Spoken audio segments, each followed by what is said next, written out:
everybody. Welcome back to the debrief, and it is a special one. We have to talk, don't we, about everything that's going on at the minute, the seriousness of the situation at Leeds United. Leeds perilously close to the bottom three. Leeds, downgrading completely at the minute. It's horrific. Obviously, if you didn't catch the watch long yesterday, you won't have seen my reactions to the goals and everything that was going on in game. If you want to check that out, go and see it on the channel. As well, we had a review of the game last night, which I think is nearly on 15,000 views. You guys loving it. So thank you for your contribution last night as well. What we're going to be doing on the Patreon account tonight is we are going to be doing the debrief extra, which will be on the Patreon account tonight. Me and Brownie are going to be chatting about something extra tonight that we want to get our teeth into. The link will be in the description below if you want to join for that one.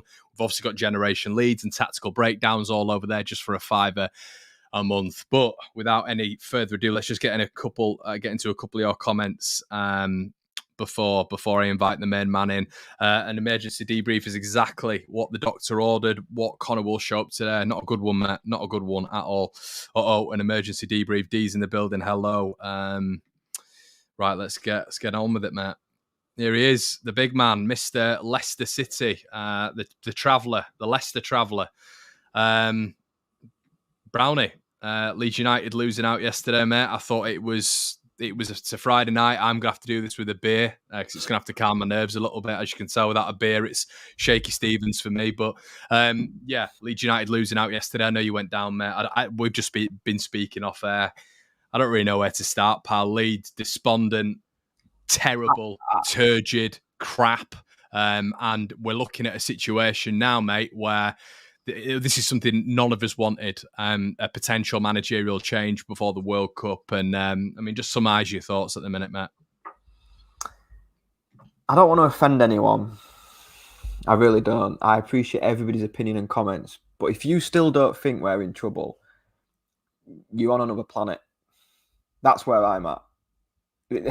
This is the worst start to a season we've had in the 3 Premier League seasons we've been back in the league. That's fact. Over the first 10 games of the previous 3 seasons, this one and the previous 2, this is our worst points tally. And I kept hearing last year, if we didn't make a change, we were going down. We were destined to go down. That's all I kept hearing. Well, this is our worst start. So does that mean we're destined to go down this season? Because I'm confused with people's perception of it.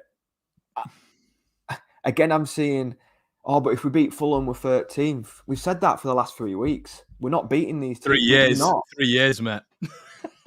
I don't understand what people seem to think. Oh, we'll just turn up and beat Fulham. They've just beat Villa 3-0. So what?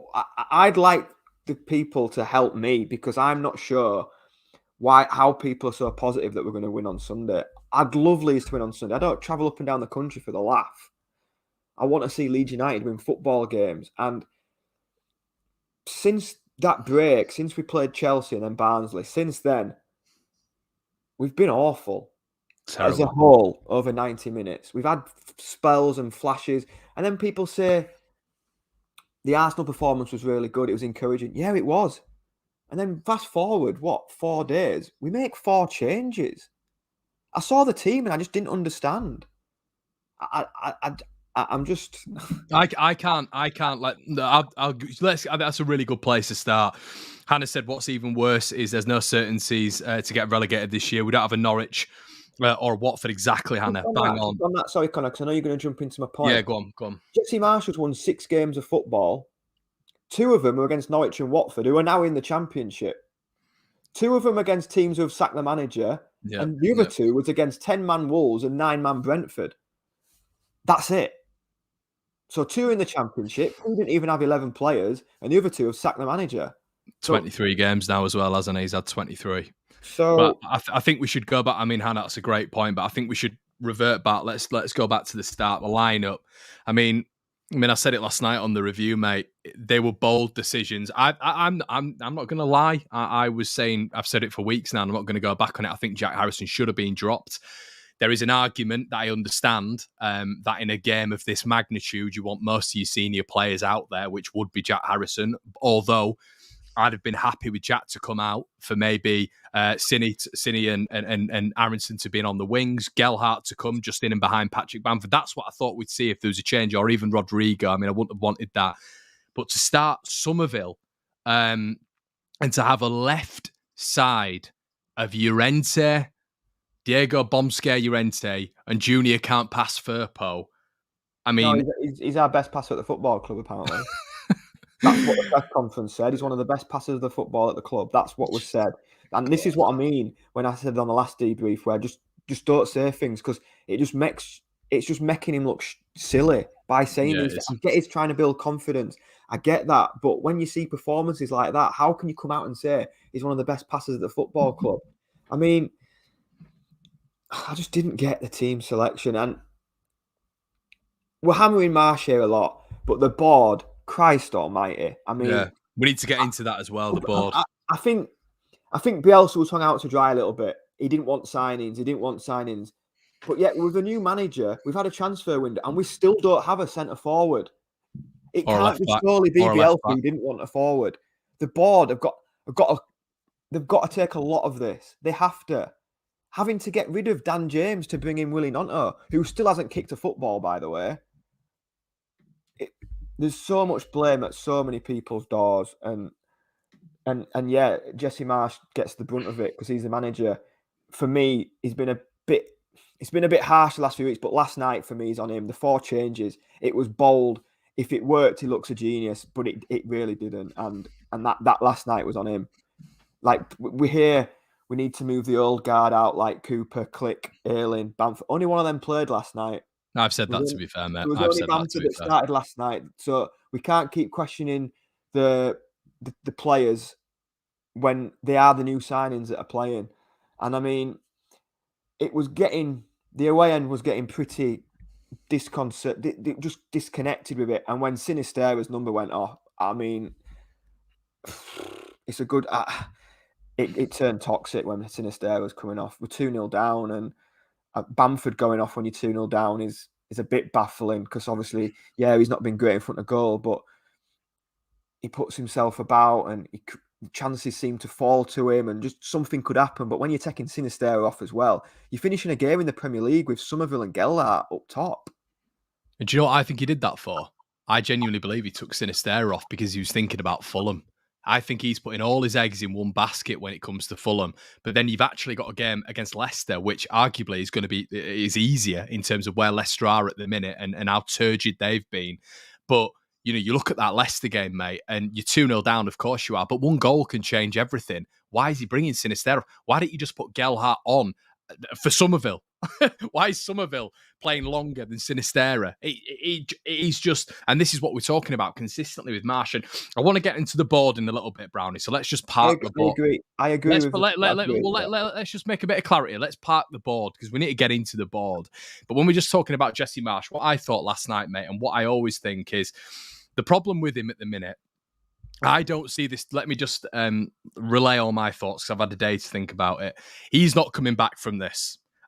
He will be sacked at some point in the near future for me before the World Cup. That's what I think, because this is a difficult one to get back from. When an away crowd turn on you like that, me and you we spoke last night about it as well. When a crowd like that turns against you, it's always on a teetering balance. It's like that now. It's like that. And at Fulham, when we play Fulham at home, it's going to be toxic if it goes wrong. My whole point about this though is when you look at him, turning it round is going to be extremely difficult. So like you said, he's won 6-7 games, whatever it has been, 6 games. And I just don't see how on earth he's going to be able to. And we might beat Fulham, but everyone, that will not solve everything. That will not solve everything, because we spoke about consistency with this side, the style of play. There's no width whatsoever. So if we don't play narrow, we go back to the keeper. It's a joke. And if there's no consistency with it, if we can't put a run of 2 or 3 games, 2 or 3 wins together, Brownie, what's the point? Because we're going to be, let's say we beat Fulham 2-1. We'll go to Liverpool, get absolutely smashed, which we know is going to happen. And then the likelihood is we go to Bournemouth and lose that game as well. So it's delaying the inevitable. I mean, me and my dad are just sat here now, Brownie, and we're talking about it. And nobody wants to see the guy lose his job. We all want Jesse Marsh to succeed, all of us, because we want this to work. None of us want him out. But the problem is, mate, the problem is, Brownie, it ain't working. It's not gonna work. And I mean, you've heard today from Graham Smythe that he's going to still be in charge for the Fulham game, right? Okay, but why is he still in charge for the Fulham game? You've got Rennie Murich there. You've got Mark Jackson. By the way, I think the best organised we've looked, by the way, the most organised we've looked was when we went down to 10 men against Villa, and it was Jacko who was in the dugout because Jesse Marsh was in the stand. So you can look at so many different ways, but I think you're right. When the fans are turning in October, we're still in October, by the way. When the fans are turning in October, and I think this was the big problem with the sacking last year. It felt like everyone in the comments knows it's been difficult watching Leeds over the last 10, 15, 20 years. The last 3 years are the best we've had. It was always going to be hard following it. Whether people want to hear Bielsa's name or not, it's fact. The last 3 years are the best we've had. I hear, but we got battered 7-0. Look at the team this season compared to last year. The team was ravaged with injuries last season. It was a joke.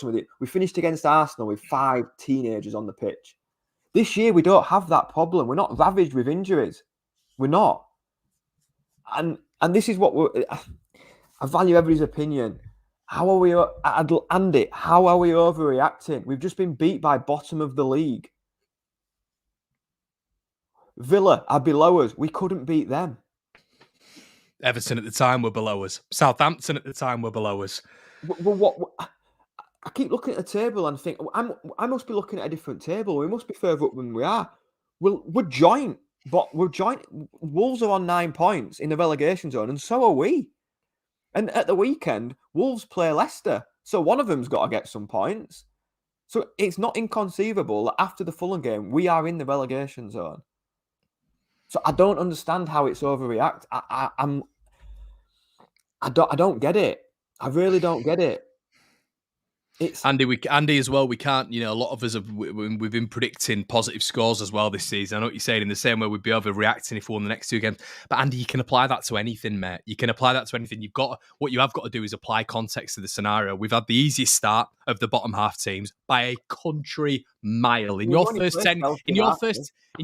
10 games, if your toughest games are Chelsea and Arsenal at home, you're doing all right. More than a quarter in the season, if they're your toughest games, the form table, we're bottom. We're bottom. We've not accumulated near enough points for us to have a gap for when we play the tough teams. Jesse, there is no style of play. We don't know what we're doing. We press sometimes, but then we don't. There's wholesale changes to the lineup continuously. He doesn't know his best 11. Yeah, the away fans. That's what I was going to say. Yeah, the away fans are chanting again. I really, the overreaction thing, I don't understand. And maybe it's because maybe certain people, whatever, I understand, but don't watch other teams. I can tell you I've watched Fulham, Bournemouth, Forest, Wolves, Palace this season. As part of my job, I have to do all this rubbish. It's nice, it's fun and games. We're not better than any of them. We're not at the minute. We're no way better. We're not better than Forest. We're not at the minute. And the form table does not lie. Last 8 games, Leeds are bottom. Yeah, even over the last 5 games, we're bottom of the form table. We've took 1 point, and it's 2 from 21, 24. It's a worse run than Bielsa had. And in Bielsa's worst run, we had Man United, we had Liverpool and Man City, who you expect to get beat by. And in this run that we're having, we say bad run. Has it ever been a good run? Since he come in, have we had a good run? To be honest, Brownie, I think it's not only when Jesse's been here. I think you look at the last 18 months, mate. Back end of the Bielsa. It does go on to the board, and it's been horrendous. The last 18 months has been awful. Being a Leeds United fan, we've just been getting tonked. I feel like I was alluding to before. The last 3 years, you felt a connection to the club. It felt enjoyable. It felt there was a real connection between club, fans, everything. It seemed everybody were going in the same direction. Everybody had the same opinion. Everybody was happy. It just feels like this. I don't want to say soul, but there's no connection to the. there's just nothing there. There's like an empty hole. You're just turning up to games, watching them, and going home. There's nothing to get your teeth into anymore. There's no excitement. Again, last night, what was it? One shot on target, possibly two. Yeah. It's.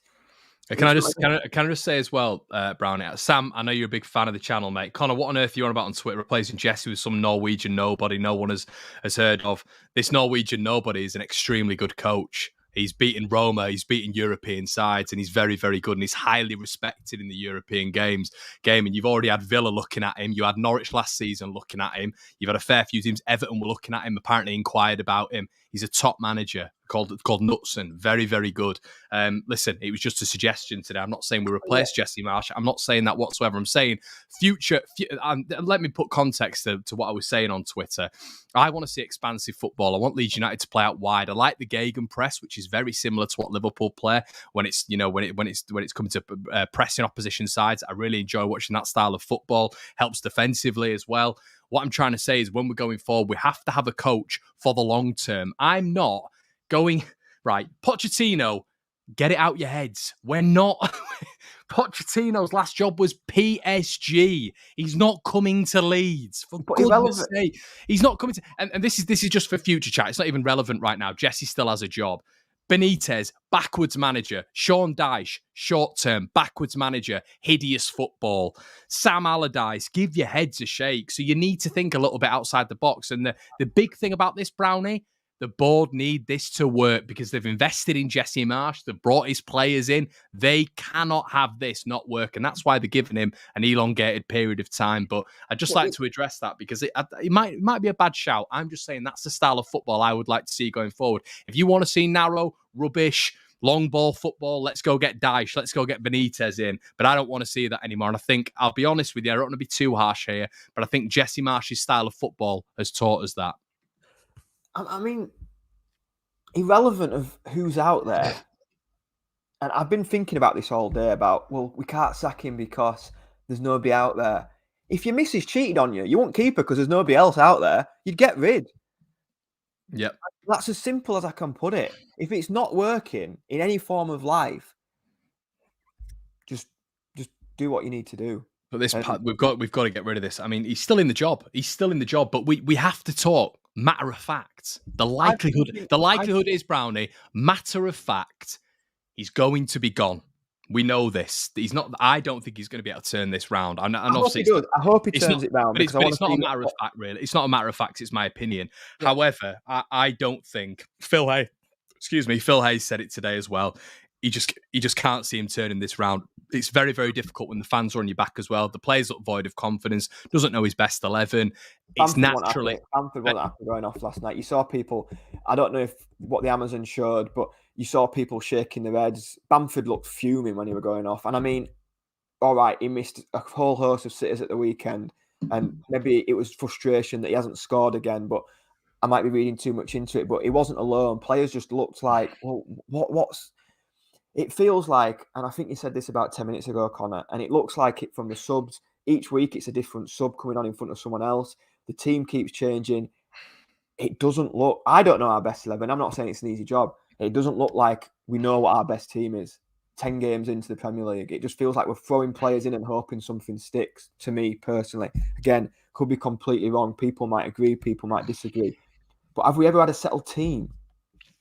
It's not like people are injured, but we never seem to have a settled team. And I've been one for absolutely hammering Junior Firpo. And again, people might disagree, but he's got literally nobody in front of him. There's nothing there on that whole left-hand side last night. There was nothing.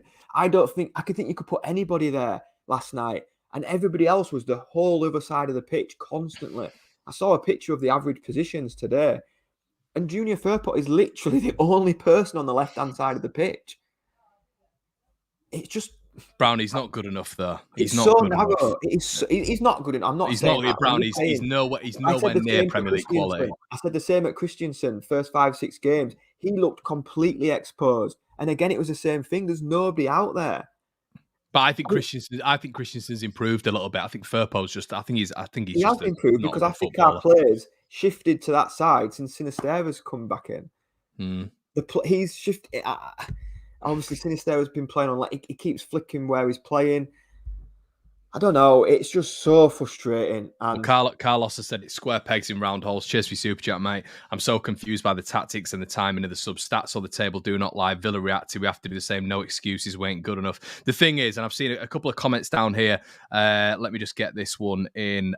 Jared, who's basically he's going at the board, and I can understand that. And he's saying it's difficult for Marsh at the minute. Yada yada yada, because the board have given him a dab hand. And I understand what you're saying, Jared, but at the same time, he's culpable for picking the side. He's culpable for getting 6 wins in 23 or whatever it is. Unfortunately, after 10 games, you have to judge a manager because it's over quarter of the way into a season. I understand that the players at his disposal and people. The problem is, and this is what Carlos's point. And Brownie, I want your opinion. Everybody in the comment section below's opinion as well. You can't compare Leeds to Villa. Why can't you compare Leeds to Villa? Because they've spent more money than us. They've got a better team than us. I mean, Villa's team should be competing with the top 8. It's that good. You've got Coutinho and Buendia and Ramsey fighting out for the central attacking midfield space. It's a joke. They've got depth everywhere. They've got 3 left backs. Imagine that.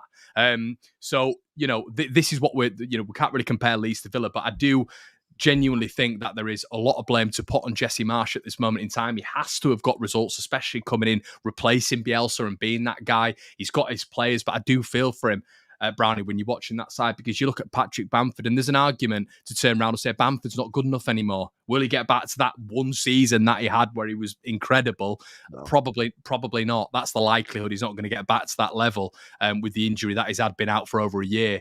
But not even bringing in a replacement striker. We've gone over this numerous times, but the board have really, really hampered Jesse, in my opinion, going into this season without a left back, without a striker, and without a replacement central midfielder. You're right. Everybody was saying what we needed. It was clear to everyone, and they just haven't. We stayed up last year by the skin of our teeth. Do you know why we stayed up last season? Rafinha. Yeah, and by the skin of our teeth, we stayed up. No, and again, people keep saying, "Oh, but would you rather get battered 5-0? Would you rather get battered 6-0?" There's only one team conceded more goals than us in the last 5 games. So we haven't tightened up. We're still leaking goals for fun. There's only Fulham who have conceded more goals than us over the last 5 games. So our defence hasn't got better, and we're not even hitting target anymore. So has it got better? No, it hasn't. For me, it's boring to watch. There's nothing to get excited about. I don't think you can play that way in the Premier League. I don't think you can play without width. I think you're seeing that now. I think Hasenhüttl's always struggled with it, and I think they're a little bit more wide than we are. But I don't think you can do it. I don't think you can play that narrowly in the Premier League. I don't know about you. Consistently yesterday, and I was just saying to you off air, I think that was probably a fault of the first goal. Mark Rocker is over-analysing where he can put the ball. He's looking out wide. He's thinking to himself, Christ, I can't pass it out wide. There's nobody there. He's looking central midfield. It's congested. Dewsbury Hall's marking Tyler Adams. Can't get near him. He's trying to turn on the ball consistently. And that is what Rodrigo's doing a lot, Brownie. And I've actually laid at the door at Rodrigo a lot, to be quite honest with you. But maybe when you're looking at it, when Leeds are that narrow, there's just no option. So they have to take a further touch. If they don't take a further touch, then they're not going to be able to, the play's not going to be able to expand. Players aren't going to be able to get forward and get into positions and be able to maneuver space and all this sort of stuff. It's so narrow that was so easy to play against. That is Jesse Marsh. The press, it's very, very irregular. And if you're a team, what were Leicester doing all last night, Brownie? Clipping the ball down the line, clipping it over the press every single time. How many times? So you do have to lay it at Jesse Marsh's door a lot because you bypass that press. It doesn't matter if you've got a striker in. Well, of course, it's going to, those fine margins are going to be there with a striker. Of course you do. But the style of play imperatively is a problem. It is a problem because it's easy. It's quite easy to play against. You get Brownie. When you're in the Premier League, mate, pretty much every single team is possession-based, aren't they? Every team is possession-based, and they play with width. You even look at Wolves or Crystal Palace or teams like that, Nottingham Forest, they try play with width. Leeds are just, and I'm only mentioning those teams because they're in and around us, but Leeds are just so narrow that it just feels very, very easy to come up against. We said it in the preview, if we and you can work it out, Brendan Rodgers can, and it was clear what they did. Patrick Vieira said after the game against Crystal Palace, half time, we just changed what we did. We just bypassed the midfield, just clipped it forward. We're getting told what managers think about our teams and still not adapting, still not changing. And people saying, what's my point? My point is, this is our worst start to a Premier League since we've been back in it. So yes, we have gone backwards. We ain't better. The results show that. The points show that.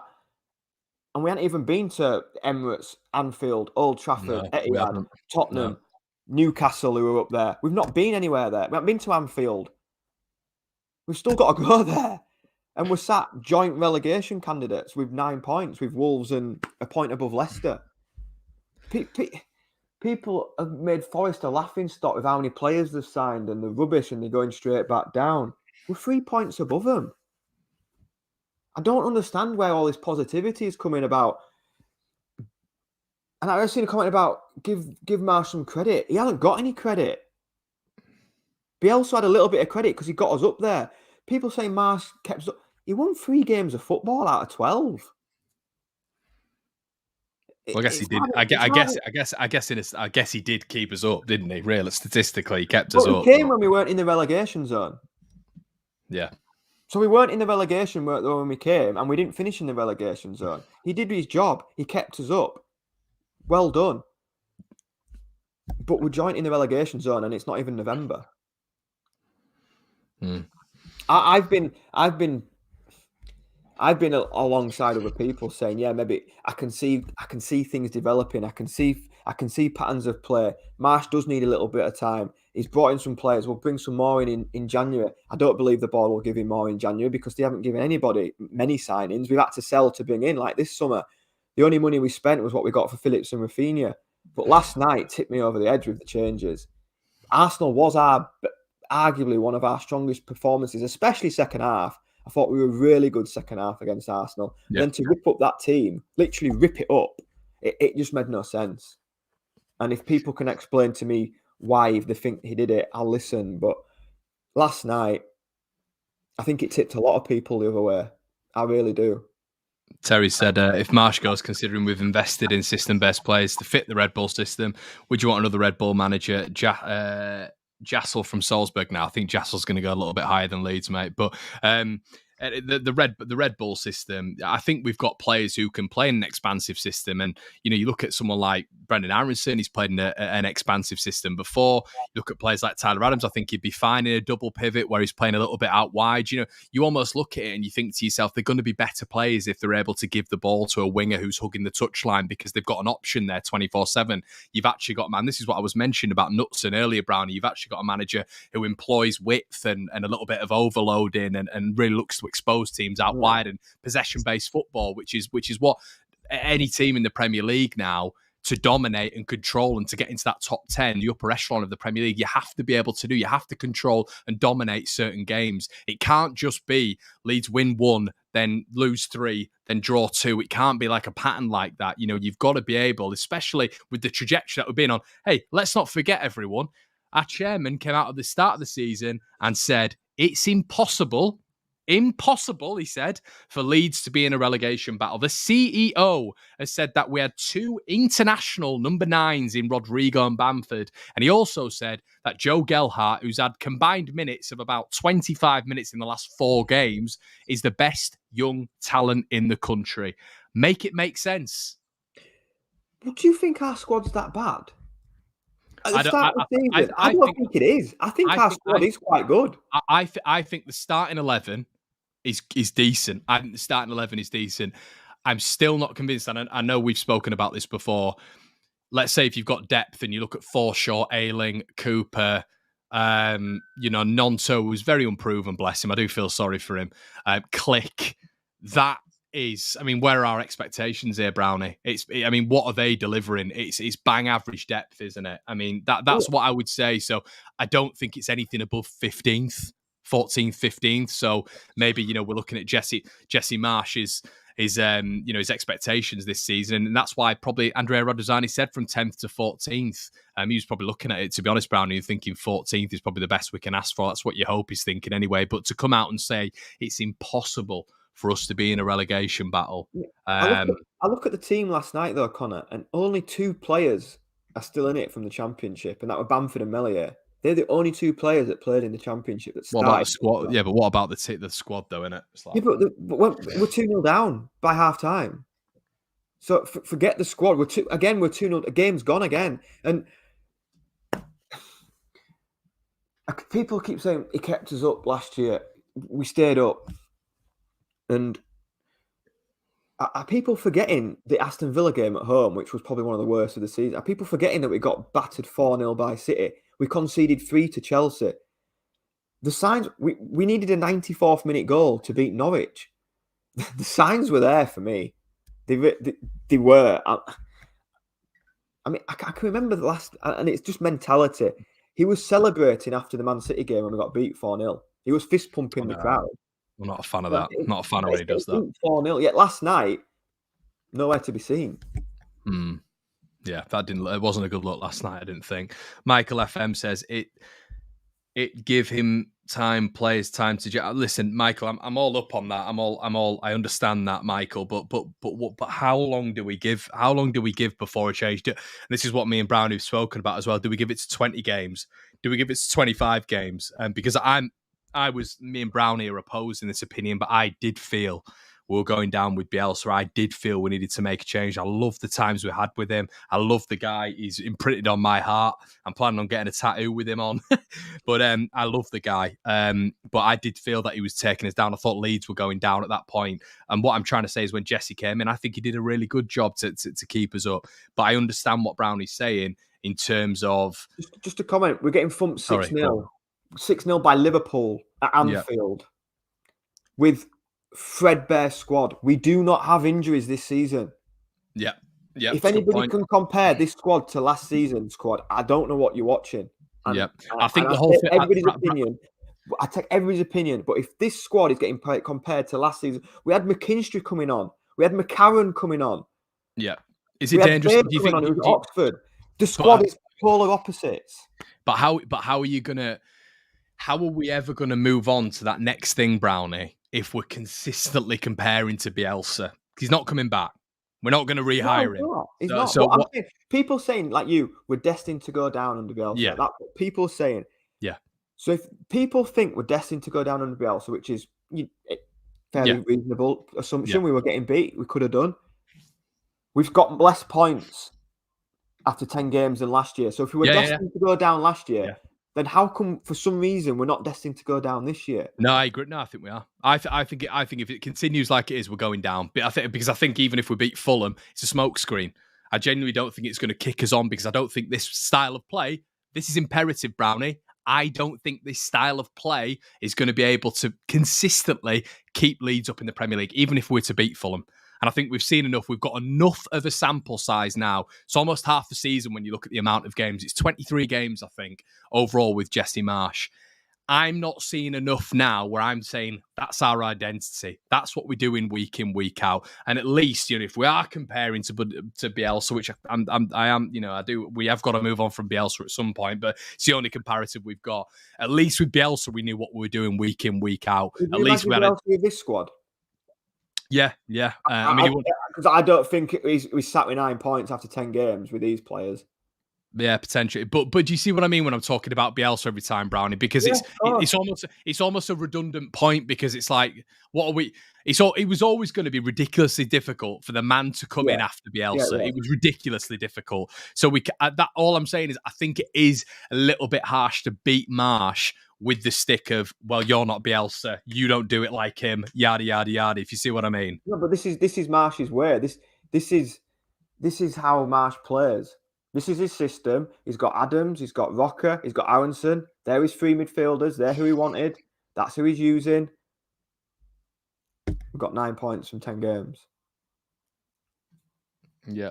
So at what point do we let it carry on? I personally, before last night, I was saying, well, yeah, give him at least until the World Cup. You can't get him sacked after 9 games.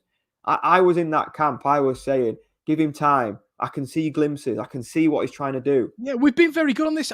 Brownie, I think on this channel with Jesse Marsh, we've been one of the top we've been one of the top advocates for Jesse Marsch, and this is why I don't understand why it turns round all of a sudden. The Debrief, regular shows on this channel where Brownie's appeared, my old man's appeared, everybody has been massive supporters of Jesse Marsch, but suddenly when it's turning like it is at the minute, when we're being honest, suddenly we hate the guy. Nobody hates the guy over here. We want him to do well. I want Jesse Marsch to go and win the next 4 games and shut everybody up. I would 100%. love that. I would love him 100%. to go win the next 4 games, because that means we're not in a relegation battle. We're further up the table. But we're not seeing that. We aren't seeing that. And I don't, at the minute, I don't even see where our goals are coming from, let alone a win. We can't wait. Well, let's sum it up. We're horrific at the back, and we're terrible in attack. We've scored 1 goal in the last 4 games. And Jake's saying it's reactionary stuff. 1 goal in the last 4 games.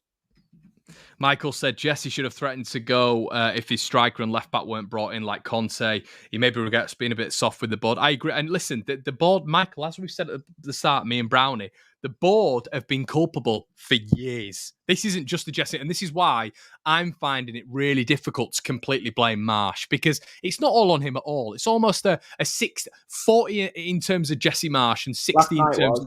Last night was, yeah, I can agree with that. But when you're actually looking at the board and setting him up for a season, Brownie, and your manager is coming out and saying in press conferences, I would like a striker, because he knows exactly, he's seen Bamford week in, week out. He knows what he's about. He knows he's getting back to injuries, having to manage him.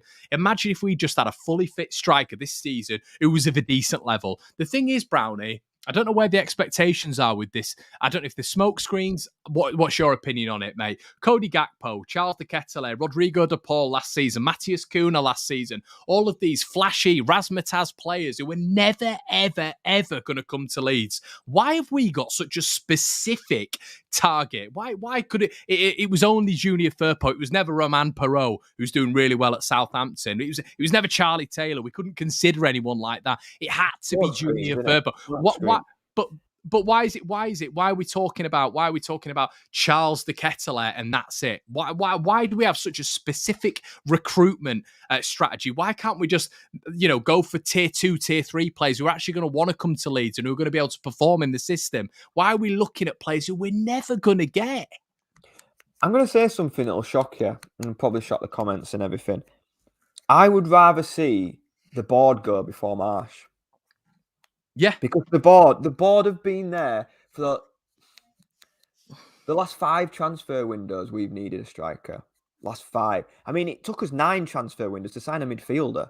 It started becoming a joke. Our last centre midfielder signing was Forshaw until we signed Adams and Rocker this year, which was 4 years ago.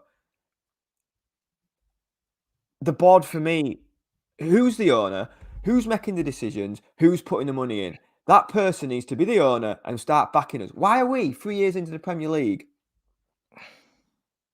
only spending what we sell? And we didn't even spell that. We sent our best 2 players away, Phillips and Rafinha, sold them for peanuts, may I add, by the way. In comparison to what other clubs seem to hold teams to ransom for. 100 million, maybe, give or take. And that's all we spent. So technically, the board didn't spend anything. We just spent a bit of money from Man City and a bit of money from Barca. We didn't use our own money. And then on deadline day, to put the cherry on top of the cake, we have to get rid of Dan James to bring in Willie Gnonto. That's where my frustrations come. Who never plays. Who's never going to play. Plays. And it was the same under the last management. Oh, you don't want signings. It's easy to say about someone who's never going to slag anybody off. No, I think you're quite right. I think, and I was at the time very much frustrated with Bielsa. And you know why, Brownie? Because the narrative was that Angus has said it, I think it was a square ball and talking shut, that they would go to Bielsa with 10 names and Bielsa would turn round and he'd say, no, none of them. Or he'd turn round and he'd say, yeah, I'll have one of them. And it was always a difficult one to attain. That's why I think everybody has got an idea from board level that Bielsa, it was quite difficult. It was quite difficult because, with every other manager's looking at that list and probably picking 7 or 8 of them. Bielsa had his ways specific, and we'd never see a new signing, Brownie, would we, for about 6 to 8 weeks because they had to get indoctrinated in the Bielsa way. So that, I can understand. I can understand fans and myself forming that opinion. But I understand with what you're saying, especially with what Angus has said this season, especially with what Radrazani said this season, where you look at the board and you think, nah, this ain't adding up anymore. It's not adding up anymore, what you're saying. But Ryan's right, and there's a comment from Ryan if you want to flash that up. Can I just read the super chat out first before we get to Ryan's, mate? Gosh, all right, Gabe, big fan of the channel. This isn't reactionary. Jesse has to beat Fulham and Bournemouth, or I think that's fair, or he has to go. That said, these centre backs and Firpo are crap. I think is this my burner account, Gabe? Is this me? Absolutely can't get any better than 15th with the players like that. No way. Spot on, Gabe. Spot on. I rarely disagree with Gabe as it is, but I just can't disagree with any of that. And White Peacock Andy said we have the exact same points as we did last season against the same teams played. Just saying. What, against the same teams played? And not after the same amount of games, the same teams played. So we've got a better squad this season, and we've still ended up with the same amount of points. Is that what that's saying? Okay. This is it, Andy. It's context, mate. It's got to be context applied, mate, because you can't. So we played Arsenal at home last week and had a full fit squad. But when we played Arsenal at home last season, we had 6 teenagers in the squad, and it was during COVID. So I get it, but it's a difficult one to argue. Other teams have got better, other teams have got worse. It's hard. It's a good comparison, but it's hard to compare like that because it's not. It's like we say about we had a good season when we finished 9th, but it was behind closed doors. So is that false? And I think that was false because there's no fans in the ground, and it is hard to look like that. But there was a comment from Ryan. It's probably gone up now, yeah. but. They're all flying in, Ryan. I apologise, mate. He was trying to get at that it's so frustrating that we're still talking about the same issues, and he's right. It seems like we're a broken record. It's the same issues time and time again. And if me, you, Ryan, everybody in the chat can see it, why can't the board? And yet Gail Bielsa wouldn't buy anyone. How do you know that? We've still not bought anyone this summer. We've only bought what we've sold. We've not gone out and spent money. So there's one for the fans. Comment. Should we be, if we hadn't sold Rafinha and Phillips, did everybody expect us to still sign players? If we didn't sell Rafinha and Phillips, should we have gone and bought players? Because that's all we spent. So if we hadn't sold them two, what would we have spent? That's a good point. What would we have spent if we hadn't sold? I'd love to have known if Phillips and Rafinha stayed, what would we have spent? Sinistera was very out the blue, wasn't it? Very out the blue as well. Just adding to that. 3 against 4 says, board definitely culpable, but Jesse needs to make changes to the system to suit the strikers. We do have, the strikers we do have, or he's going to be let go for sure. Can't disagree with that. Ian with the super sticker. Thank you so much, Ian. Big fan of the channel. Appreciate that, mate. Now Smith's in the building. Would you take Benitez? Board aren't going to spend a lot on the manager. It's 1,000% the problems lie with the board from the worker. I wouldn't, mate. No, I think he's a mercenary. I think he's an absolute mercenary. I think wherever he goes, he's talking about the price tag. There's no connection with the fans, which is what we're all striving for, a manager who also almost has those Bielsa-isms where it's the connection with the fans and cares about the club. And I think as a working class club that is Leeds United, a manager has to have a connection with the fans just on a normal level. I don't think we can go for someone like Benitez, who it's a short-term project, Niall. It's someone who we'd have for 6 months. He'd probably get let's say if he was successful, he'd get a better job offer. He wouldn't give a shit about Leeds United. He'd be gone. It's a short-term thing, mate. And that's what I'm saying about, other managers. We need to be looking long-term. It has to be that, even if it's probably not realistically going to be that. What about you, Brownie? Would you take Benitez, Brownie? I haven't even thought about other managers. As you can tell, I'm still simmering from last night. I haven't even given other managers a thought because... No, we shouldn't give managers another thought. We shouldn't do that, really. Would I take Benitez? His last few clubs haven't gone great, have they? No. On that one. PRM says same mistakes at the back. Silly mistakes every single week. And I agree with that. And that's another frustration. Like the Arsenal game, I thought Leicester last night we seem to start quite lively for the first 6, 7, 8 minutes. Yeah, we did, as and then always. they get in our box once, and we're 1-0 down. And it's the same story over and over again. Palace, we were a better team. They got in our box once, goal, game's changed. And it seems to be like, it's like when you've watched a film and then you watch it again, you're like, well, I know what happens here. That's how it feels like watching Leeds United. We'll start well, we'll go 1-0 down. And I fear, and that's what I really fear on Sunday. If Fulham go 1-0 up, I mean, I was in the away end and I know what that was like. I dread to think what Ellen Road will be like if we go 1-0 down. I mean, we were there, weren't we? We were just speaking about off air for the Villa game last year, and that was really bad. That was where it was turning. Fans were about 30,000 fans singing Bielsa. It's when it had just happened, obviously, and it's toxic. And I feel maybe with fans, they've not. Don't know what you think, Brownie, but I'm not sure fans have ever fully taken to Marsh. I think there's been backing of him. I think 100% on this channel we've spoken about it. There's been backing for him, of course, but I don't know universally if there's ever been a full backing for him, just on the basis that we've not really seen a style of play. We've not seen the results. We stayed up last season, of course, but it was awful. It was horrible football. We didn't know how we were playing. We grinded it out and really grinded it, yeah. Which is should fine. We have come away from that? Should we have come away from that? People say he kept us up. Well, why are we playing a different way then? Why have we not stuck to what kept us up? Because we grounded out. It is different. It is different. We grounded out some results. Remember the Southampton game at home we drew. We did grind out some results and we won a few. So why not carry in that fashion? And I mean, one of the comments, let's hire a manager who was sacked and loads of laughing faces. Sorry, was Marsh not sacked from his last club? It's football. That's what happens. Yeah, exactly.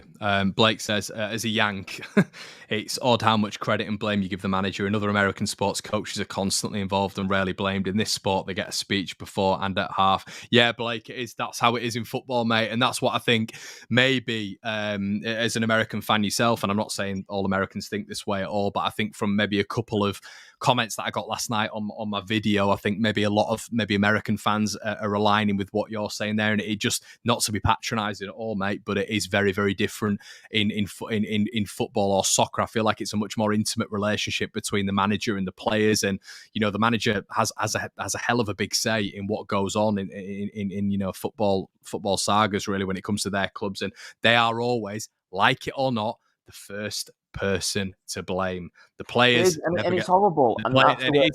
It is crap, Brownie. But unfortunately, it is. And Jared's just said it earlier on. How can Marsh? Let's have a look at the games, right? Brentford, when we got spanked, Diego Llorente was a disgrace, an absolute disgrace that game. Robin Koch was a joke that game as well. Okay, individual errors. Look at the Palace game. For me, both goals Liam Cooper's fault. You look at the Leicester performance, Matt Rocker, another individual error. You look at the Arsenal game, Rodrigo, they're all avoidable, all massively avoidable. But the team is set up in a systematic way to avoid these errors. And, you know, Jesse has brought his personnel in. You know, one of his players last night, Matt Rocker, made a mistake, you know. That is Jesse's player. I'm not saying that is Jesse's fault. Of course I'm not. But the land, unfortunately, will always lie at the manager. It's always the first port of call, because what is the alternative? You know, you blame the player. What are you going to do? Sack the player? You're not going to sack the player. Players are too valuable. It's not going to happen. There's too many players to sack as well. And I do agree. And I get it. It is horrible that the manager gets all the blame, because at the end of the day, he's not the one making the mistakes on the pitch. He's not in total control of the transfers. It's definitely an element of the board.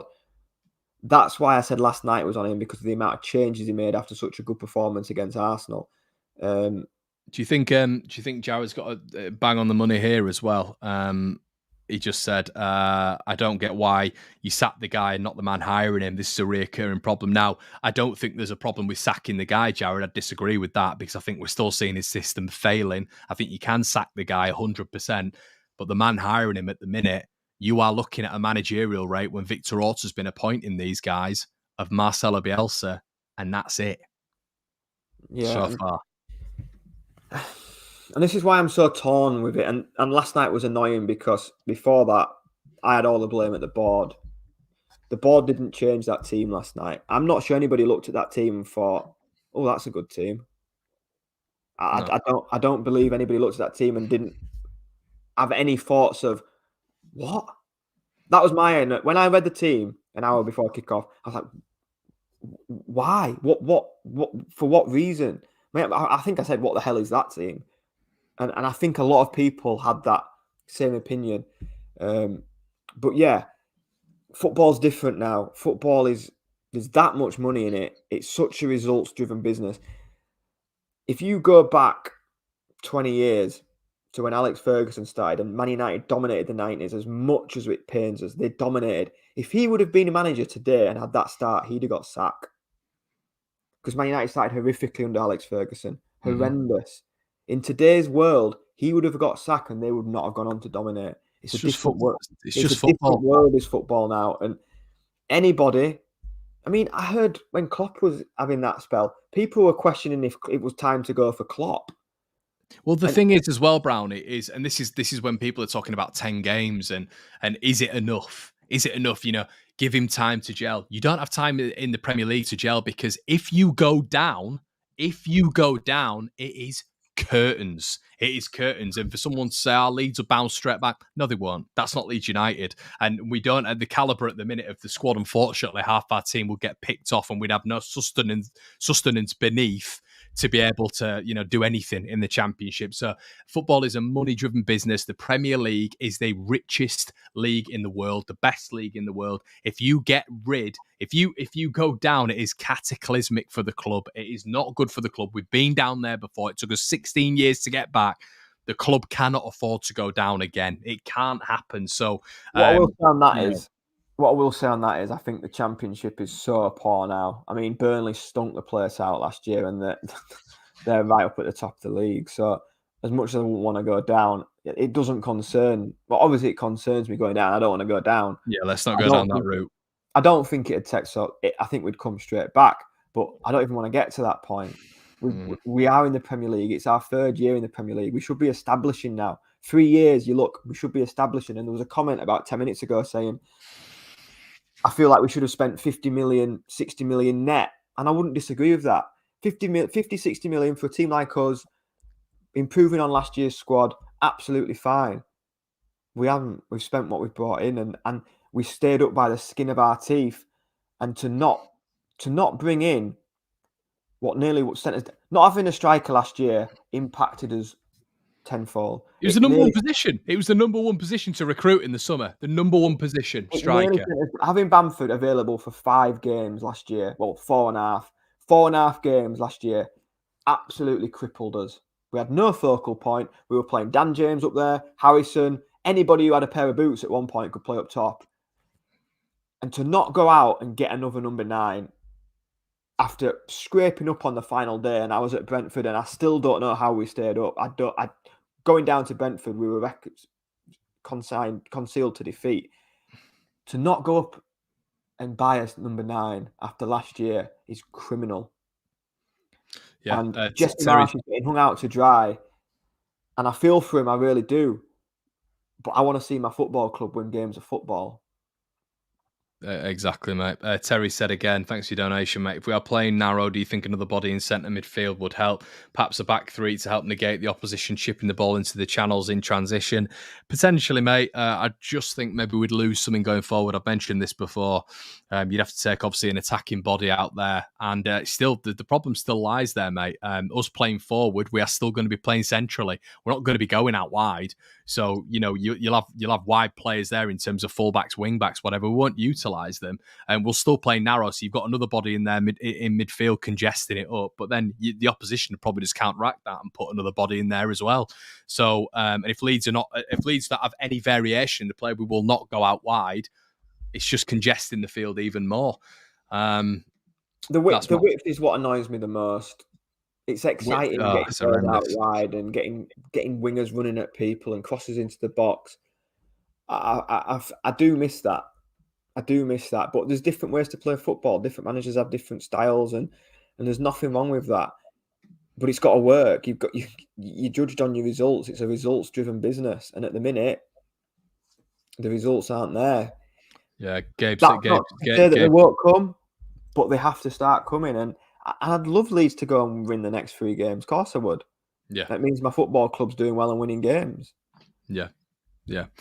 Gabe said, I don't think American fans will look at Marsh and think he deserves all season if he can't beat beatable teams. Managers get blamed because we can't sack players.